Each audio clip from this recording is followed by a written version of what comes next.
이 시간 함께 은혜 받으실 하나님 말씀은 구약성경 민수기 9장 15절부터 23절 말씀입니다. 민수기 9장 15절부터 23절 말씀입니다. 그 말씀을 한 절씩 교독하고 마지막 절을 합독해서 읽겠습니다. 민수기 9장 15절부터 23절입니다. 제가 15절 읽겠습니다. 성막을 세운 날에 구름이 성막 곧 정거의 성막을 덮었고 저녁이 되면 성막 위에 불 모양 같은 것이 나타나서 아침까지 이르렀으되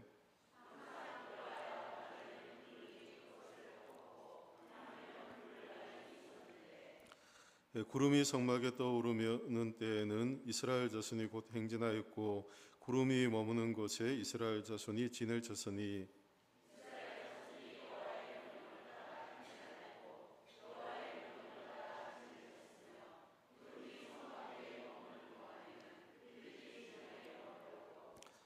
구름이 성막 위에 머무는 날이 오래일 때에는 이스라엘 자손이 여호와의 명령을 지켜 행진하지 아니하였으며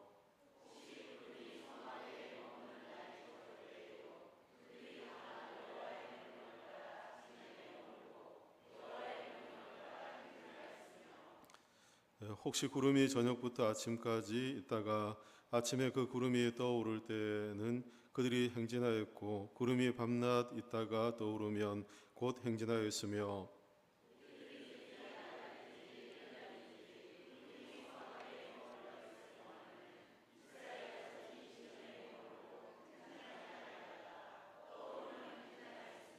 함께 읽습니다. 곧 그들이 여호와의 명령을 따라 진을 치며 여호와의 명령을 따라 행진하였고 또 모세를 통하여 이루신 여호와의 명령을 따라 여호와의 직임을 지켰더라. 아멘. 네, 읽은 말씀을 갖고 성령의 인도하심이란 제목으로 말씀을 함께 나누겠습니다. 광야가 사람을 두렵게 하는 이유가 무엇입니까? 광야가 사람을 두렵게 하는 여러 가지 원인이 있겠습니다만 광야의 위협으로부터 보호받을 수 없다는 그 위협에 노출된 것, 이것이 광야가 사람을 두렵게 하는 첫 번째 원인이다, 요인이다 할 수 있을 겁니다. 그것과 함께 광야에서 아무것도 의지할 수 없게 되는 상황, 이것도 같은 위협적인 상황, 그래서 광야에 있으면서 두려워질 수 있는 그런 상황이라 할 수 있겠죠. 그리고 또 광야가 사람을 두렵게 하는 중요한 이유 중에 하나는 삶의 방향을 쉽게 잃어버릴 수 있다는 것입니다. 어디로 갈지를 잘 모른다는 것이죠.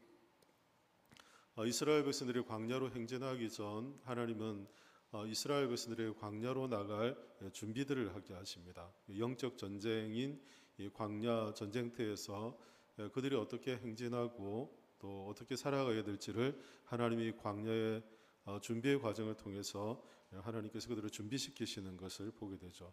이제 광야로 진행하기 직전에 하나님께서 이스라엘 백성에게 지난번 우리가 함께 살펴본 말씀은 유월절을 지키라 이렇게 말씀하셨고, 유월절 어린 양의 피로 그들이 구원받았다는 이 구원의 확신, 이것이 광야와 영적 전쟁 상황에서 무엇보다 중요한 것임을 우리가 앞서 살펴봤습니다. 이 승리에 대한 확신, 어린 양의 보혈의 능력, 이것을 신뢰하고 광야로 나가는 것, 이것을 이스라엘 백성들이 유월절을 지키며 끊임없이 이것을 기억하게 하고 그리고 광야에서 승리를 주실 것을 그대로 확신하며 나가게 하나님께서 하셨다는 거죠. 그리고 두 번째는 오늘 주어진 말씀인데요. 오늘 주어진 말씀을 보면 성막을 다 짓고 나니 그 성막을 다 짓고 나서 구름이 성막 위에 머물렀다, 이런 말씀을 하고 있습니다. 구름은 하나님의 임재의 증거입니다. 하나님의 함께하심을 이 구름으로, 이 구름이라는 현상을 통해 이스라엘 백성들이 시각적으로 하나님이 우리와 함께하신다는 것을 알 수 있게 하셨습니다. 그래서 구름이 성막 위에 머무는 것을 통해 하나님이 그들과 함께하시고, 비록 그들이 광야를 걷지만 광야에서 하나님과 함께하심에 인도하심과 함께하심의 은혜를 그들이 누리고 이 광야를 걷게 된다는 이제 믿음을 갖게 하신 것입니다. 그래서 두 가지를 하나님께서 말씀하시는데, 하나는 어린 양의 보혈의 능력, 이 구원의 승리에 대한 이런 확신을 붙잡게 하셨고, 두 번째는 광야 중에도 하나님이 그들과 함께 하신다는 것을 이 구름을 통해 하나님께서 보여주셨다는 것입니다. 성경 우리가 읽은 말씀 15절에 보면 성막을 세운 날 구름이 성막을 덮었다라고 말씀하며 그 성막의 모양을 구름의 모양을 이렇게 소개하고 있습니다. 밤에는 불 모양 같은 것들이 나타나서 아침까지 머물렀다. 밤에는 불 모양, 낮에는 구름이 그들 성막 위에 머무는 하나님의 임재의 모습이 나타났다는 것입니다. 읽은 말씀을 보면 이렇게 말씀하는데 우리 16절부터 18절까지 우리 같이 한번 읽겠습니다. 16절부터 18절입니다. 항상 그러하여 낮에는 구름이 그것을 덮었고 밤이면 불 모양이 있었는데 구름이 성막에서 떠오르는 때에는 이스라엘 자손이 곧 행진하였고 구름이 머무는 곳에 이스라엘 자손이 진을 쳤으니 이스라엘 자손이 여호와의 명령을 따라 행진하였고 여호와의 명령을 따라 진을 쳤으며 구름이 성막 위에 머무는 동안에는 그들이 진영에 머물렀고. 아멘. 구름과 불 기둥의 모습을 이렇게 소개하고 있습니다. 15절 마지막에 보면 성막에 불 모양 같은 것들이 나타나서 아침까지 있었다. 그래서 밤에는 불 기둥이 그들에게 보여졌고 낮에는 구름이 그 불 기둥을 덮는 모습으로 보여졌습니다. 그래서 16절에 보면 항상 그러하여라는 것은 불기둥을 말하는 것이거든요. 낮에는 이 불기둥을 무엇으로 가렸냐면 구름으로 덮었다는 겁니다. 그러니까 쉽게 말하면 두 개의 기둥이 저도 주일학교 때 불기둥과 구름기둥 하면서 그림을 많이 봤으니까요. 낮에는 구름기둥으로 또 밤에는 불기둥으로 이게 아니라 하나의 기둥 안에 무엇이 있냐면 그 안에 불기둥이 함께 있고 구름이 그것을 덮고 있는 형태였다는 거죠. 그래서 밤이면 그 안에 있는 불이 환하게 보여졌고 낮에는 구름이 덮고 있기 때문에 구름 기둥으로 보여지는 그런 기둥이었습니다. 이것이 성막을 세울 때 성막에 이렇게 임하는 그런 모습들을 보며 하나님이 그들과 함께 하신다는 임재의 증거를 이 구름으로 하나님께서 보여주셨습니다. 성막은 하나님이 그들과 함께 하시는 또 하나님이 이스라엘 백성과 하나님과 교제하는 공간이잖아요. 그러니까 하나님이 임재하신다는 건 굉장히 중요한 의미였고 그것을 시각적으로 이스라엘 백성들이 보게 하셔서 낮이든 밤이든 이 구름과 불 기둥을 통해서 우리와 함께 하시는 그 하나님에 대한 확신을 갖고 이 광야를 그들이 걸을 수 있었다는 것입니다. 광야 유업이나 또 어디로 가야 될지 알지 못하는 그런 막연한 상황이나 그리고 무엇도 의지할 수 없는 그런 광야에서 이 구름 기둥과 이 불 기둥은 이스라엘 백성들의 안전, 그들의 안전이 이끄시는 하나님의 임재를 그들이 확신할 수 있었다는 거죠. 그런데 이 구름이 하나님의 임재의 증거를 말하는 동시에 우리가 읽은 조금 전에 16절부터 18절을 보면 하나 이상한 표현들이 여러분 보일 겁니다. 그 구름이 하나님의 말씀하시는 방식이라는 걸 이제 성경이 이제 말씀하고 있는데요. 구름이 하나님을 말씀하시는 방식이라는 것입니다. 우리 다시 한번 말씀을 보면 이렇습니다. 18절에 보면 이스라엘 자손이 여호와의 명령을 따라 행진하였고라고 이렇게 말하잖아요. 그런데 여호와의 명령을 따라 행진했다는 이 명령이 어떤 형태로 주어졌냐면 17절에 보면 구름이 성막에서 떠오를 때에는 이스라엘 자손이 행진하였고, 같은 병행구를 사용하고 있잖아요. 이 병행구를 사용한다는 건 구름이 성막에서 떠오르는 게 곧 하나님이 이스라엘 백성들에게 이제 출발하라는 말씀의 형식이었다는 겁니다. 그러니까 구름은 하나님의 임재의 증거이기도 하고 구름은 하나님이 이스라엘 백성들에게 말씀하시는 방식이기도 했다는 거죠. 그래서 구름이 떠오르면 이스라엘 백성들이 출발하게 되고 하나님의 말씀을 따라 출발하게 되고 구름이 머물게 되면 그게 하루든 일주일이든 1년이 되든 언제든 구름이 떠오를 때까지는 그곳에 머무르게 되는 하나님의 말씀을 따라 이스라엘 백성들이 광야를 진행했다라고 말씀해 주죠. 그리고 또 이 구름은 이스라엘 백성들을 인도하는 방식이라는 걸 압니다. 하나님의 임재의 증거 있고 하나님이 말씀하시는 방식이기도 하고 또 하나는 하나님이 이스라엘 백성들을 광야까지 인도하는 방식이었다는 겁니다. 앞서 말씀드린 광야의 유업이 광야가 두려운 이유는 광야에서 어디로 가야 될지 그 방향을 찾을 수 없는 그런 이제 어려움 때문에 광야가 두려움의 대상이잖아요. 그래서 하나님은 광야에서 이스라엘 백성들이 가나안 땅까지 가는 그 길을 이 구름을 통해 하나님이 직접 인도하시고 또 구름을 통해서 광야 이스라엘 백성이 가나안까지 가게 하시더라는 것입니다. 그래서 구름은 세 가지로 정의해 볼 수 있습니다. 첫 번째는 하나님이 함께 하신다는 증거가 눈으로 보인 것입니다.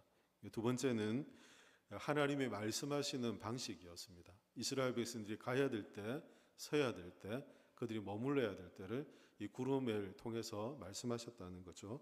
그리고 구름은 하나님이 이스라엘 백성들을 가나안 땅까지 가게 하는 하나님의 인도의 방식이었습니다. 이스라엘 백성들에게 이제 광야로 나가게 되면 그들이 십자가의 어린 양의 보혈의 능력을 신뢰하고 이 구원의 능력과 승리를 확신하며 그들과 함께 하시는 이 구름, 하나님의 임재와 인도하심과 또 말씀하시는 방식을 따라 이 광야를 걷도록 하나님께서 하셨다는 것입니다. 그래서 유월절을 지키고 또 구름이 임하는 이 증거 두 가지를 통해 이제 영적 전쟁에 나가는 이스라엘 백성들이 어떻게 준비해야 될지를 말씀하시고 보여주는 그런 말씀이다 할 수 있습니다. 오늘을 살아가는 성도들에게 영적 전쟁의 상황에서 필요한 것도 이 두 가지일 것입니다. 첫 번째는 십자가의 보혈의 능력을 확신하며 사는 것입니다. 주님이 십자가를 통해 사단과 이 마귀의 권세, 세상의 권세를 다 승리하셨고 우리의 그 승리를 약속하셨다는 분명한 이 승리에 대한 확신입니다. 주님이 십자가의 보혈의 능력이 우리를 승리케 하신다는 이 확신을 가지는 것입니다. 그래서 세상의 권세가 아무리 크고 세상의 권세가 아무리 영향력이 있다 할지라도 주님의 십자가의 능력 안에서 우리가 승리케 되는 자라는 확신을 가지고 사는 것, 이것이 오늘날 세상 광야와 같은 이 세상에서 살아갈 성도들 영적인 무장이라는 것이죠. 두 번째는 구름과 같은 방식으로 우리를 오늘날 인도하신 하나님의 방식이 있습니다. 그것이 바로 오늘 설교의 제목처럼 성령의 함께하심을 확신하고 사는 것입니다. 과거 광야에 있던 이스라엘 백성에게 구름으로 그들에게 하나님이 함께하심의 증거를 보이시고 또 구름을 통해 말씀하시고 또 구름을 통해 그들을 인도하셨던 하나님의 방식이 오늘날 성도들에게는 무엇으로 나타났냐면 이 성령의 함께하심으로 나타났다는 것입니다. 예수님을 믿고 예수님의 영이신 성령을 우리가 받게 되면 우리는 하나님의 임재, 우리와 함께하신 하나님을 경험하며 살아갑니다. 뿐만 아니라 하나님이 함께하시는 성령을 통해 우리의 지혜의 여기신 그 성령께서 우리에게 말씀이 기억나고 생각나고 떠오르고 말씀을 깨닫게 하시는 은혜를 성령께서 우리 가운데 베풀어 주십니다. 하나님의 말씀의 방식인 성령을 통해 우리가 이 광야와 같은 세상에서 늘 하나님의 말씀을 따라 살아가도록 그렇게 하나님께서 성령으로 우리와 함께 하신다는 것입니다. 뿐만 아니라 이 성령은 우리를 인도하시는 우리의 보혜사일 뿐 아니라 우리를 인도하시는 분이다. 성경은 말씀해 주죠. 가나안 땅까지 이스라엘 백성들 구름으로 인도하셨던 것처럼 성령은 우리의 장래일까지 알게 하시고 우리를 이끄시고 인도하시는 분이 우리 성령 하나님이십니다. 그래서 우리는 광야와 같은 이 세상에서 어떻게 우리가 살아가야 될까? 우리가 세상 앞에 나갈 때 어떤 확신과 준비를 해야 될까? 이 두 가지인 거죠. 주님의 십자가의 승리와 그리고 성령이 우리와 함께 하시고 우리의 지혜의 말씀으로 우리에게 말씀하시고 우리를 인도하신다는 이 확신을 갖고 이 보혈의 능력과 성령이 함께 하심을 신뢰하며 이 세상 광야 앞에 나가서 살아가는 것입니다. 그럴 때 이스라엘 백성들이 광야와 같은 삶을 살면서도 하나님을 경험하며 승리하는 삶을 살았던 것처럼 우리 또한 하나님이 주시는 은혜를 이 세상 앞에서 경험하며 살아갈 수 있는 것입니다. 그래서 처음에 제가 광야가 우리를 두렵게 한 사람을 두렵게 하는 이유가 여러 가지가 있다고 말씀드렸잖아요. 위협에 노출되거나 아무런 보호도 받지 못하는 의지할 것이 없는 상황이라거나 어디로 가야 될지 알지 못하는 향방 없는 삶을 살게 하는 그 위협으로부터 하나님이 구름을 통해 이스라엘 백성을 보호하셨다면 오늘 우리에게 성령께서는 광야와 같은 세상에서 우리를 돌보시고 보호하시고 지키시며 승리케 하신 은혜를 베풀어 주신다는 것입니다. 그래서 우리가 두려워할 필요가 없다는 것이죠. 우리가 두려워할 이유가 없다는 거죠. 왜냐하면 주님의 십자가의 보혈의 능력과 이 성령이 우리와 함께 하시고 우리를 이끄신 은혜가 우리에게 있기 때문인 것입니다. 우리가 그 주님의 인도하심을 확신하며 기대하고 그 인도하심에 민감하게 따르면 우리는 주님의 보혈의 능력과 성령의 인도하심 가운데 아무리 광야와 같은 인생을 산다 할지라도 그 안에 하나님이신 은혜를 우리가 경험하며 살 수 있게 된다는 거죠. 그래서 이 말씀을 통해 우리가 깨닫게 되는 것은 오늘 광야와 같은 세상을 살아가는 성도들에게 하나님 주신 은혜를 우리가 세 가지 정도 우리가 살펴볼 수 있는데요. 첫 번째는 하나님이 우리에게 성령을 보내어 주셨다는 것입니다. 우리 말씀을 좀 찾아서 읽겠습니다. 요한복음 14장 16절부터 18절 말씀입니다. 요한복음 14장 16절부터 18절 말씀.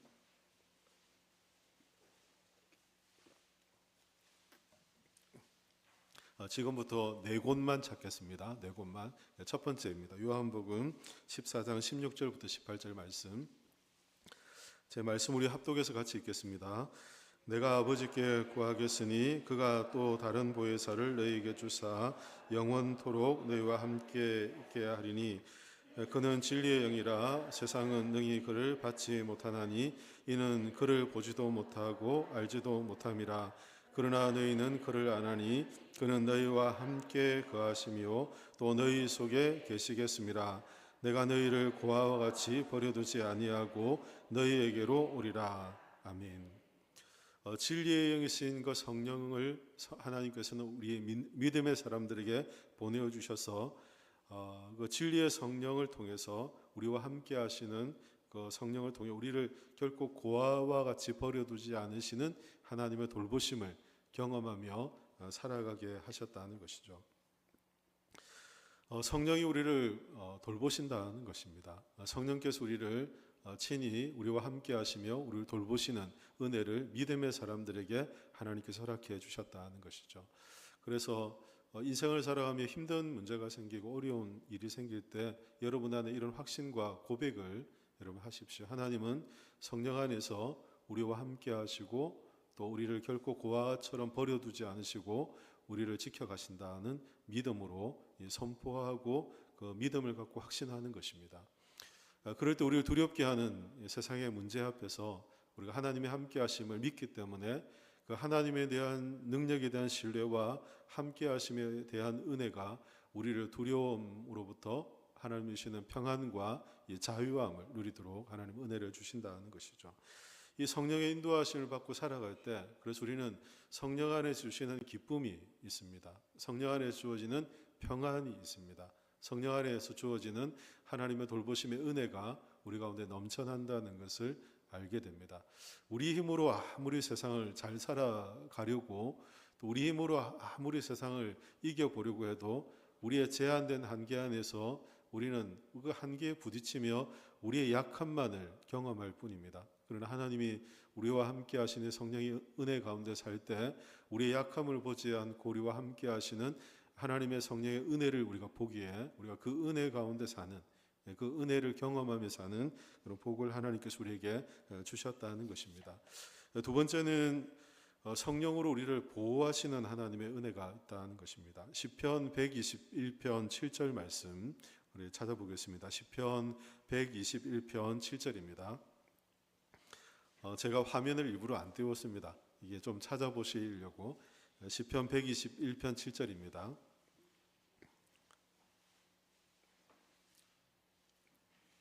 우리 말씀 같이 읽겠습니다. 여호와께서 너를 지켜 모든 환난을 면하게 하시며 또 내 영혼을 지키시리로다. 아멘. 너를 지켜 모든 환난을 면하게 하시며 내 영혼을 지키신다. 하나님이 하나님의 사람들 향해서 약속하신 이 약속의 말씀이 성령 안에서 우리를 돌보시고 성령 안에서 우리를 지키시고 모든 환난으로부터 면케 하시는 하나님의 은혜를 베풀어 주십니다. 그래서 마태복음 28장 20절에 보면 내가 너희에게 분부한 모든 것을 가르쳐 지키게 하라. 볼지어다 내가 세상 끝날까지 너희와 항상 함께 있으리라 하시니라 라고 약속해 주고 있습니다. 하나님의 성령이 우리를 돌보신다는 거죠. 보호하신다는 거죠. 성령의 보호하심 가운데 우리가 살기 때문에 두려워하거나 약해지거나 연약한 마음을 갖는 것이 아니라 하나님의 돌보심을 확신하며 살아가는 것, 그것이 우리가 광야와 같은 세상에서 승리하는 길이라는 것을 알게 됩니다. 하나님이 광야를 나가는 이스라엘 백성을 그저 버려두지 않으시고 그들을 구름 기둥으로 불 기둥으로 인도하시며 그들을 보호하셨던 것처럼 하나님의 성령으로 우리를 보호하시고 지키시며 결코 우리가 세상 앞에 넘어지지 않도록 우리를 붙들고 계신다 약속해주고 있습니다. 세 번째는 성령으로 우리를 인도하신다는 것입니다. 요한복음 10장 3절 말씀인데요. 요한복음 10장 3절입니다. 요한복음 10장 3절입니다. 제가 네 곳 본다고 했으니까요. 세 번째입니다. 요한복음 10장 3절 같이 말씀 읽도록 하겠습니다. 문지기는 그를 위하여 문을 열고 양은 그의 음성을 듣나니 그가 자기 양의 이름을 각각 불러 인도하여 내느니라. 아멘. 주님이 자신을 선한 목자로 말씀하시며 양들의 음성, 양은 그의 음성을 알고 또 그 음성으로 양들을 불러내고 인도한다라고 이렇게 말씀하시는 주님의 말씀이죠. 이 말씀이 성령으로 우리를 인도하시고 이끄시는 하나님의 은혜가 있음을 말씀해 주십니다. 주님의 영이신 성령께서 오늘도 우리를 그렇게 이끄시고 인도하신다는 거죠. 로마서 8장 14절 말씀입니다. 마지막으로 더 찾겠습니다. 로마서 8장 14절입니다. 같이 읽겠습니다. 무릇 하나님의 찾으면 읽겠습니다. 네, 됐습니다. 로마서 8장 14절입니다. 무릇 하나님의 영으로 인도함을 받는 사람은 곧 하나님의 아들이라. 아멘. 어떤 사람들이 하나님의 아들이라고요? 하나님의 영으로 인도함을 받는 사람들은 하나님의 아들이다라고 약속해 주고 있습니다. 광야를 나가는 이스라엘 백성들에게 보혈의 능력을 의지하게 하셨고 구름으로 그들을 보호하시고 인도하셨던 것처럼 오늘 우리에게 십자가의 능력, 그 승리를 확신케 하시고 성령으로 우리를 인도하시고 또 보호하시고 우리와 함께 하신다고 약속해 주고 있습니다. 그래서 우리가 세상 앞에 나갈 때, 우리의 삶의 자리에 나갈 때 두려워하거나 또 염려하거나 막연한 불안함 때문에 우리가 초조한 인생을 사는 것이 아니라 우리와 함께 하시는 그 주님이 계시고 주님의 승리를 우리가 확신하며 성령으로 우리에게 지혜롭게 하시고 우리를 인도하시고 우리를 돌보시는 은혜가 있음을 알기 때문에 이 확신을 갖고 우리가 두려움 없이 믿음으로 이 땅을 살아갈 수 있게 되는 것입니다. 이 한 주도 이 약속의 말씀을 붙잡고 여러분 삶의 자리에서 두려움이 아니라 하나님이 주시는 승리와 기쁨과 확신을 갖고 참된 평안을 누리는 복된 한 주가 되시기를 예수님의 이름으로 축원합니다. 기도하겠습니다. 이 시간 기도하실 때 말씀을 기억하며 우리 함께 기도하면 좋겠습니다. 하나님, 이 광야와 같은 세상 앞에서 우리를 고아처럼 버려두지 않으시고 우리와 함께 하시고 우리를 돌보시고 우리를 인도하시는 그 성령 하나님의 인도하심이 있음을 확신하고 그래서 저희가 두려움 없이 믿음으로 살도록 도와주십시오. 주님의 십자가의 능력, 십자가의 보혈의 능력이 우리를 승리케 함을 확신하며 이 한 주도 승리할 수 있도록 도와주십시오. 이 말씀을 붙잡고 함께 기도하고요. 또 기도하실 때 우리 이번 주간에 있는 중고등부 수련회를 위해서 기도하겠습니다. 하나님, 우리 청소년들이 이 수련회를 통해서 말씀 안에서 하나님을 발견하고 그들의 신앙이 더 깊어지고 하나님의 사랑을 더 깊이 경험할 수 있도록 도와주십시오. 선생님들과 또 전도사님과 섬기는 모든 손길에 하나님의 은혜를 주셔서 우리 다음 세대, 우리 청소년, 우리 자녀들이 믿음의 세대로 일어날 수 있도록 하나님 도와주십시오. 이렇게 두 가지 기도 제목입니다. 우리 주님을 한번 부르짖고